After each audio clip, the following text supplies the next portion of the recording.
Established in 2023, this is Abyssinia plant. Located in the heart of Jinja city, the multi-billion project is majoring in steel production. Capacity is 75,000 tons currently, which will peak at 225,000 tons. Janten Patel is the company's central executive officer. Our family have been in this business for the last 50 years within this region. We have seen that due to the rich quality of the iron ore, this is the ideal place for processing. AGI is sourcing raw materials from Kigezi sub-region, mainly iron ore. This is a great improvement because we have 312 million tons of iron ore in the Kigezi region with the highest quality in the world. So companies like Abyssinia will make a contribution in the steel industry. We're very excited because it's going to increase the productivity and the production of iron ore in our country, and that results into the construction of houses in this country, because steel generally is very expensive because the factories were few. But increasingly we're seeing many more factories coming to use iron ore. For the people of Busoga and Uganda, the assurance is that this steel factory comes in to offer a new beginning in terms of investment and employment. Employed directly 280 people, and indirectly over 1,800 jobs have been created for Ugandans. And all this is what has brought the President of Uganda, Yoweri Kaguta Museveni, to be part of this noble journey. By 2013, we set up the first kiln to convert Ugandan rich iron ore into high-grade sponge iron.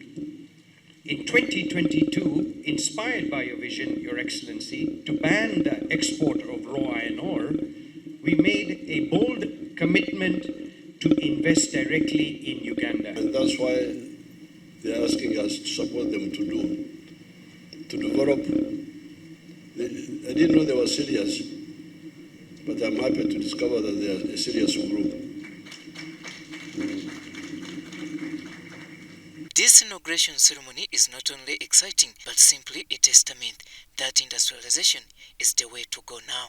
This month, on the 2nd, we announced a deduction of 5.2%, which is an equivalent of 155 billion Ugandan shillings that we left for people because we had to reduce power.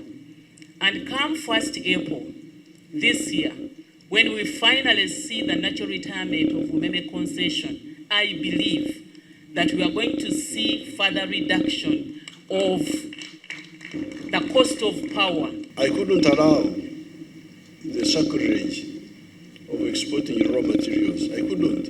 It's really criminal. African leaders have really betrayed Africa. When you export, some years ago, they were talking of exporting a ton of this high-grade iron ore, the hematite, to India, and they would get $47 a ton. But when you process it and you make steel, at that time a ton of steel was $600. You lose the money, you lose the jobs. That's why I really put my foot down and said no export of raw materials from Uganda. For the Ministry of Works and Transport is pledging to offer necessary support towards such developments. As you see behind there, the rail line going to Malaba, it is passing just behind him. So we want to offload that cargo. When he brings his iron ore from Kabale, he can drop it to our railway station in Kampala. We bring it by rail, and we shall connect the rail line directly into his factory. The President reassures all investors that Uganda's doors remains open to whoever wishes to be part of its industrialization journey. Robert Onyango, UBC News.